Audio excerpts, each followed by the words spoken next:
Well, Neko Power Bridge is over, and literally any momentum that this channel had gathered as a result of that series probably died out about 3 days after the last episode went up. So, yeah, now I don't really know what I'm doing. So you guys like fighting games?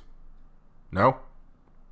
Well, fuck off then. I'm going to talk about one anyway. Particularly my favorite fighting game, Dead or Alive. Particularly, Dead or Alive 3. To my knowledge, no one has ever talked about the walls in DOA 3. And that's probably a good thing because DOA 3's walls are broken as fuck. DOA 3 walls are functionally one of the most broken, unfair, and oppressive tools available to you. I'm going to tell you exactly how, but before I do, allow me to explain my portfolio. And if you don't care about that and just want to learn some broken tech from a 23-year-old game, then you can just skip here. No, I don't really care. I'm not losing anything by it. But I've been playing DOA since around the time DOA 3 came out. Yeah, little fucking toddler holding that big-ass atrocity known as the original Xbox controller. Now, I haven't competed in offline tournaments or really any tournaments at all. So if on the off chance any veterans are watching, scratching their heads, wondering why they never heard of me, then that's probably why. I'm a filthy casual and I always have been. I only recently started understanding how DOA works on a fundamental level around, I'd say, 6 years ago, maybe? And even then, I've still never competed. I've always just opted to grind out ranks and shit. So with that being said, I'm not the best at this game, and I'm definitely not an expert in regards to the older ones as far as, you know, how they are competitively. So if I spread any misinformation over the course of this video, don't hesitate to call me out, because, you know, it is what it is. If I'm wrong, I'm wrong. With that being said, I am Crow Power Hinton of Crow's Nest, the best Neo Tengu in the world. Someone somewhere's going to take that way too seriously. And here is my breakdown of why DOA 3 walls are fucking bullshit. Oh, wow. You're still here. Well, then you probably already know the basis of how this game functions if you're still here, so I'm not going to go into the boring details with that. Let's just get into the nitty-gritty of why getting pushed against the wall in this game is akin to getting taken out behind your local Chili's by fucking Long Johnson. Who's Long Johnson? Fucking, you don't want to know, bro. So let's start simple. Observe. This is a wall splat in Dead or Alive 3. Seems pretty seamless, right? You can maybe do a cute little extension off that for extra damage. Wrong. This wall splat leads to some of the most ludicrous damage possible in this game. All tied to this animation right here. See, this animation does exist in other DOA games, but in this game specifically, your opponent falling on their knees and then going face down is a little bit too appropriate for what they have set themselves up for. If your opponent is in this animation, they've become susceptible to what I'm going to call a wall reset. Now, a wall reset looks like this.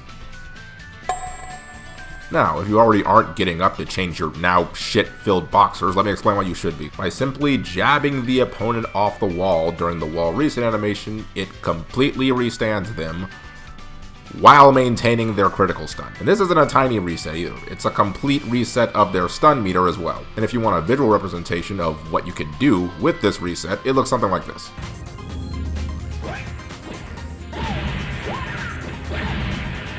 And that ain't even remotely optimal. Ah shit, I said stun meter, didn't I?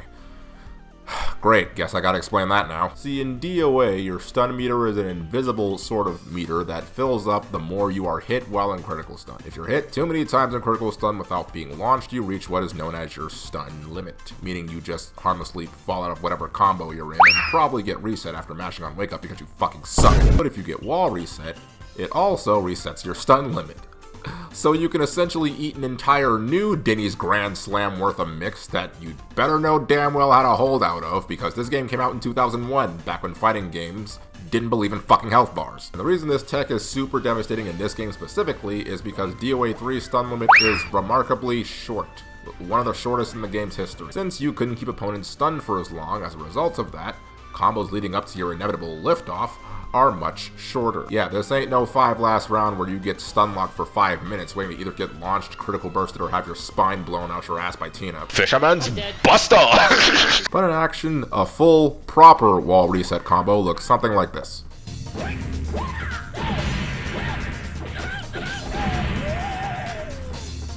Yeah, once you get stunned, you've got maybe 2 guesses before you're going over. And if you hit a wall, you can't hold out of a wall reset until you're already reset. You're going to eat the reset. It's gonna happen, dude. Hey, guess what? The more you hold, the longer it takes you to reach your stun limit.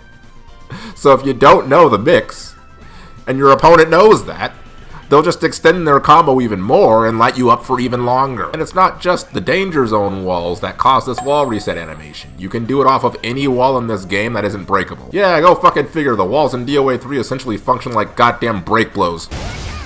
Except, oops, there's no break hold you can mash to get out of this one. You're either eating the full wall reset combo, learning how to hold out of it, or getting your hold read and getting thrown, because this game has 3-way holds, so high counter throws are strong as shit. And it can lead to some downright comical level combo extensions for a game of its time. As I said, back then 3D fighting games weren't about long ass fucking marble sized combos and shit. Combos were short but painful. This does not apply to DOA 3. For example, let's take this nice simple combo here. Compared to what you can get away with in last round and 6, hell, even 4, this is kind of tame. But it's also like a 30% combo. If you want to add a wall splat, bump that up to 35%. In the context of this game, that's a fairly optimal combo. You can probably min-max and squeeze a bit more damage out of it if you're some kind of fucking turbo dork, but typically that's how combos in this game are going to look. Now let's take that simple combo and turn it into a wall reset combo. And I urge any sensitive viewers to look away from their screen.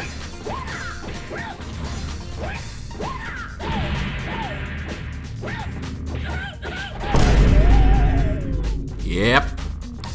Double the damage. Easily over 50% because you let Twinkle Toes over here push you up against the wall like a high school jock trying to fuck the leader of the cheer squad. There's no other DOA game that allows you to do this reset this easily to my knowledge. But just to test that, I decided to humor myself and research this a little bit further. So I loaded up every DOA game that I own to see if any of the walls operate in a similar way to DOA 3's. By the way, while I'm not the greatest Janlee player in the world, I'm gonna stick with him throughout my testing just for the sake of consistency, and because he's generally pretty easy and I won't spend a fucking Bible read worth of time trying to figure out what his moves do. I started with DOA 1, and then I realized that this game has no walls in it. And then I had an ulcer. And his name is John C. So then I moved right along into DOA 2, and my findings were about what I expected them to be. Yeah, you straight up can't do it in the game. You can't do this shit. It doesn't work. As you can see, try as I might, the wall reset animation, it's not in the game. It's not in the code. It doesn't work. It just slumps up against the wall like she's fucking goddamn Golden Freddy. Walls exist in this game for extra damage or for Tina to fucking Cesaro swing your ass through them like you're an old teddy bear during spring cleaning. You can't wall reset stunned opponents. You can't wall reset airborne opponents. You can't do it on a danger zone. You can't do it on a normal wall. Walls in this game are just completely uneventful. See what I mean by short combos now? I mean, to be fair, this is just me fucking around for about 4 minutes. But this is the most optimal combo I could come up with using a wall.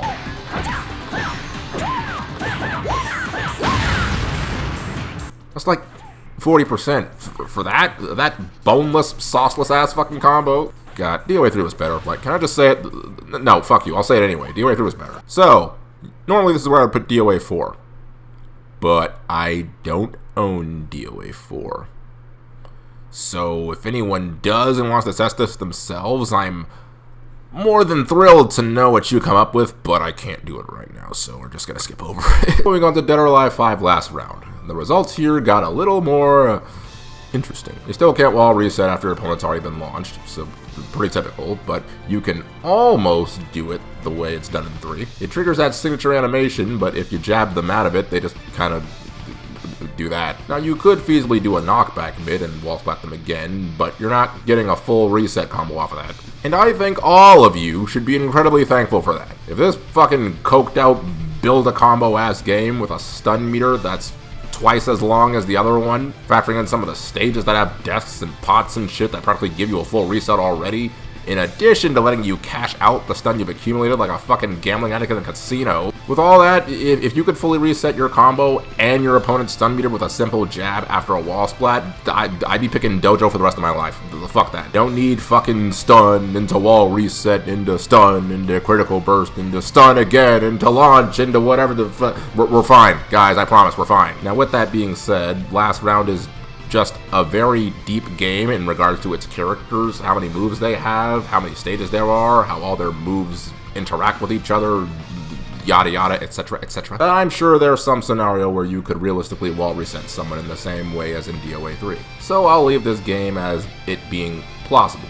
But as far as the consistency in which you can do it, DOA 3 definitely still has the edge, and by a wide margin in my opinion. And finally, this leads us into DOA 6. And I must say, my findings here were very interesting. Now, they did change around some of the hit properties on Jan's moves in this game, so it took me a couple minutes to figure out how to even set it up. But I did figure it out, and it turns out that... Wait. No. It works. It works. In this game, of all games, it works. It fully resets her stun meter and everything. Look how high you can launch this bitch. What the fuck? Oh, brother, why? I mean, you still can't wall reset airborne opponents because, God forbid, we have a little bit of goddamn fucking fun. But everything else is functionally the same as DOA 3, except for one teeny tiny completely broken thing. Yeah, go fucking figure. The walls in DOA 3 essentially function like goddamn break blows. Yeah. Wall resets in DOA 3 essentially function as break blow resets. And this game already has break blow resets. So in essence, you've got 2 fucking break blows in this game. Do you know what that means? That means theoretically you can do shit like this.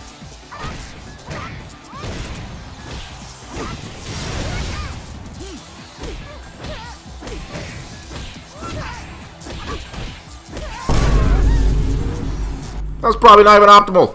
I whipped that combo up in like 10 minutes. That's just me scratching the surface, and I can't believe I never noticed that you can even do that in this game. Combine this with all the other stage shenanigans, like all the shit you can get knocked into to extend combos even further, getting shoved into people, and then them shoving you back, leaving you negative as shit. All that, and apparently wall resets aren't off the table either. I mean, the animation is a little different, but it's virtually the...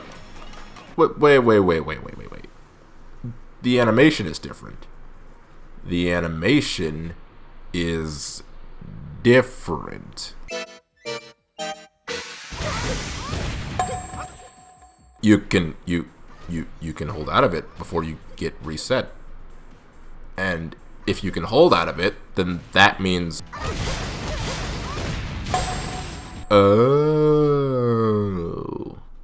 yeah, never mind. Crisis averted. False alarm, everybody. DOA 6 remains the killer of fun and creativity. Is it still possible? Yes. Is it just as easy execution-wise? It's a bit more particular, but not particular enough to really matter. I got in training with a character I don't even play and figured out how to do it in about 10 minutes. But thanks to the system of this particular game, wall resets don't guarantee as much as they used to. Yes, after you get reset in DOA 3, you can still hold before you get launched again, but in DOA 6, the reset isn't even guaranteed. And because the damage scaling in this game is as heavy as your mom, it's honestly probably safer and requires less setup to just do your normal break blow cancel bullshit. You get pretty much the same damage and your opponent theoretically has one less opportunity to hold out of it, even with a break hold. So yeah, I'd say in the context of the game it's in, DOA 3 walls are fucking turbo broken. Most broken walls we've ever seen in DOA, probably. While you certainly can wall reset in other games, it's either not as particular or not as optimal as it is in DOA 3. You get against the wall in DOA 2 or last round or 6, that's tough, bro. That combo was gonna hurt. You find yourself against the wall in DOA 3, you probably lost the round. It's probably already over. I'm just realizing I did not write an outro. So, I guess I'm done here. Goodbye.